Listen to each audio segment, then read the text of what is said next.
So once 1 మాయమైపోద్ది ఆటోమేటిక్గా ఇక్కడికి వస్తుంది అనమాట మనకి.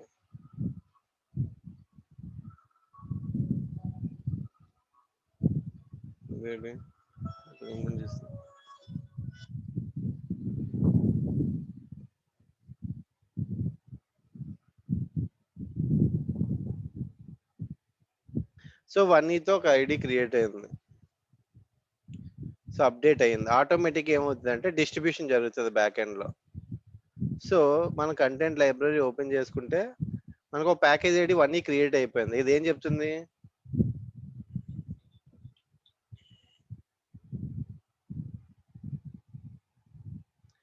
సో ప్యాకేజ్ ఐడి వచ్చింది మనకి 1తో. ఓకేనా?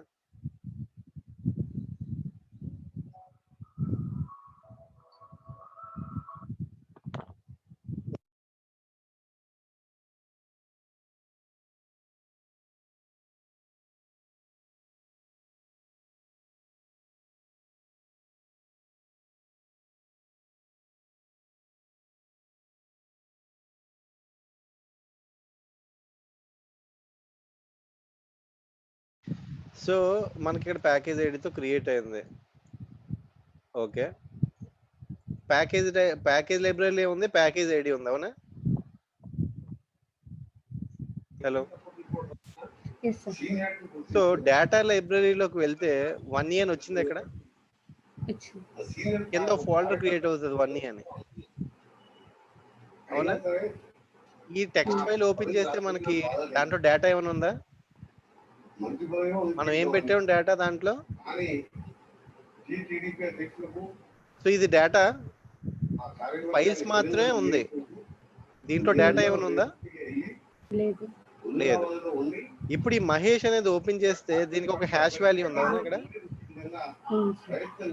ఫస్ట్ 4 డిజిట్స్ ఎంత ఇక్కడ?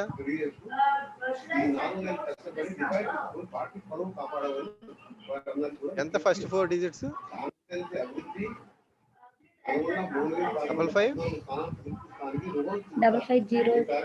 550C.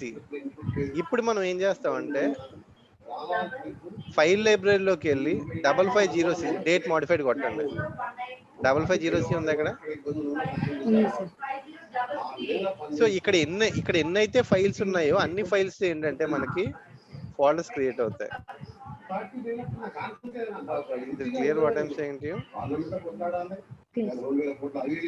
మనకి ఇక్కడ ఎన్నైతే ఫైల్స్ ఉన్నాయో దీంట్లో అన్ని ఫైల్స్ తో ఫోల్డర్స్ క్రియేట్ అవుతాయి. ఇప్పుడు నేను సురేష్ ఓపెన్ చేస్తే హ్యాష్ వాల్యూ ఎంత ఉంది ఇక్కడ? 87B1 ఉందా? రమేష్ ఓపెన్ చేస్తే 8682 ఉందా? మహేష్ ఓపెన్ చేస్తే 550C.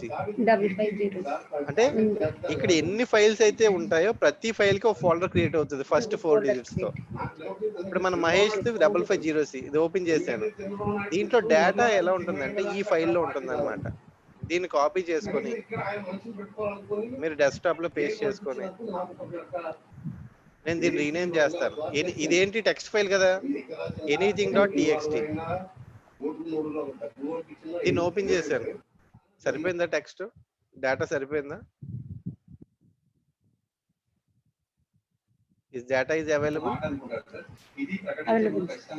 సో ఇలా ఏంటంటే మన డేటా అనేది సేవ్ అవుతుంది అనమాట. అంటే మన డేటా ఏ లైబ్రరీలో సేవ్ అవుతుంది? ఇక్కడ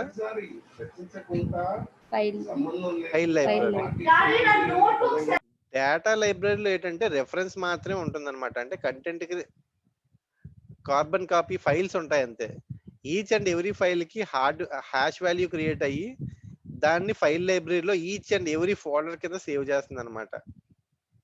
is it clear? How the content is getting saved in the SCCM content library, which is a distribution point data. ఇప్పుడు మనం ఒకే ప్యాకేజ్ ని 4 సార్లు డిస్ట్రిబ్యూట్ చేసిన ఏంటంటే డిస్ట్రిబ్యూట్ కాదనమాట, ఒకేసారి డిస్ట్రిబ్యూట్ అవుతుంది కంటెంట్. క్లియర్? ఇప్పుడు నా దగ్గర పవర్ బిఐ ఉందనుకో, ఆ పవర్ బిఐ అనేది ఒకేసారి ఇప్పుడు పవర్ బిఐ అనేది నేను క్రియేట్ చేశాను అనుకో డేటా, నేను ఆల్రెడీ పవర్ బిఐ క్రియేట్ చేశాను. ప్యాకేజ్ ఐడి ఎంత? PRI 001D అవునా? సో నేను 1Dలోకి వెళ్ళి చూస్తాను. ఎక్కడ డేటా లైబ్రరీలోకి వెళ్ళి 1Dలో ఎంత ఉంది? ఫైల్ ఉంది. ఎంత ఉంది హ్యాష్ వాల్యూ? E775. ఓకే, ఎక్కడ ఉంటుంది డేటా? File library. 775 ఎక్కడ ఉంది? ఇది ఓపెన్ చేస్తే నాకు 350 MB ఉంది అవునా? ఓకే, సో మళ్ళీ నేను ఇంకొకటి క్రియేట్ చేసి చూస్తాను. పవర్ బిఐ చూద్దాం.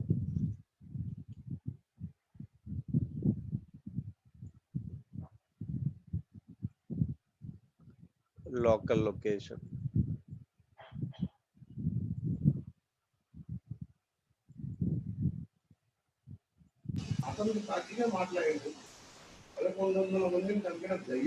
Next ABC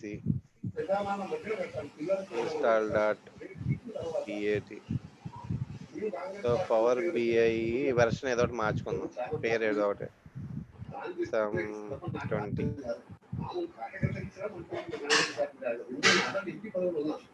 okay, some package ID create అవుతుంది దీంట్లో. పవర్ బిఐ 20 డిస్ట్రిబ్యూట్ చేయాలి కదా దీనికి కంటెంట్. మనం డిస్ట్రిబ్యూట్ కంటెంట్ అంటే ప్రైమరీ సైట్ కి డిస్ట్రిబ్యూట్ చేయాల్సిన అవసరం ఉండదు అనమాట. ఎందుకంటే వెంటనే క్రియేట్ అవుతుంది లోకల్ డేటా. అదే డిస్ట్రిబ్యూషన్ పాయింట్ అనుకో, రిమోట్ గా డిస్ట్రిబ్యూట్ చేస్తేనే కంటెంట్ వస్తుంది. Clear? That is the difference between the primary server and the remote distribution point. ఇక్కడ ఎంత వచ్చింది? 1F వచ్చింది. ఆటోమేటిక్ గా మనకి 1F అనేది ప్యాకేజ్ ఇక్కడ రావడం ఆటోమేటిక్ గా ఏంటంటే కంటెంట్ ప్రాసెస్ అయిపోద్ది లోకల్ గా. Is it clear? 1F వచ్చింది ఇక్కడ డేటా. 1F ఇక్కడ చూస్తే సేమ్ హ్యాష్ వాల్యూ వచ్చింది. ఇక్కడ కూడా ఏమొచ్చింది? ఇక్కడ E777F అంటే ప్యాకేజ్ ఐడిలో ఇదిలాగే ఉంది. హ్యాష్ వాల్యూ ఏమొస్తుంది? E777F. అదే బ్యాక్ వెళ్దాం. నేను అప్లికేషన్ మోడల్స్ లో కూడా కొన్ని క్రియేట్ చేశాను కంటెంట్, అవునా? ఇది కూడా ఏం రిఫర్ చేస్తుంది?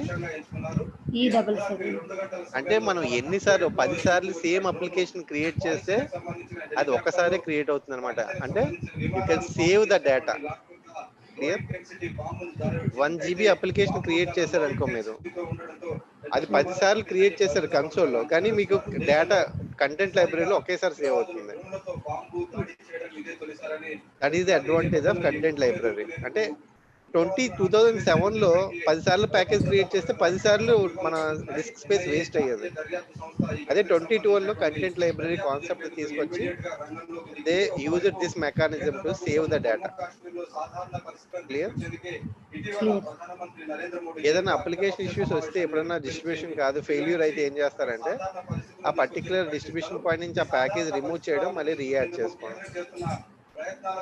క్లియర్?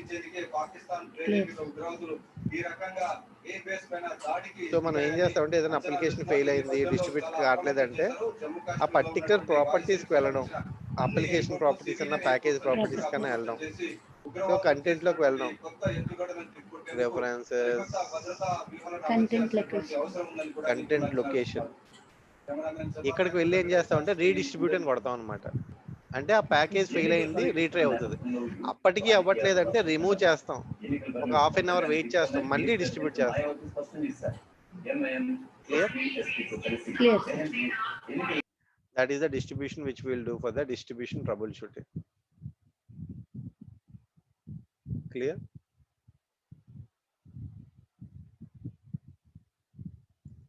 Any other doubts?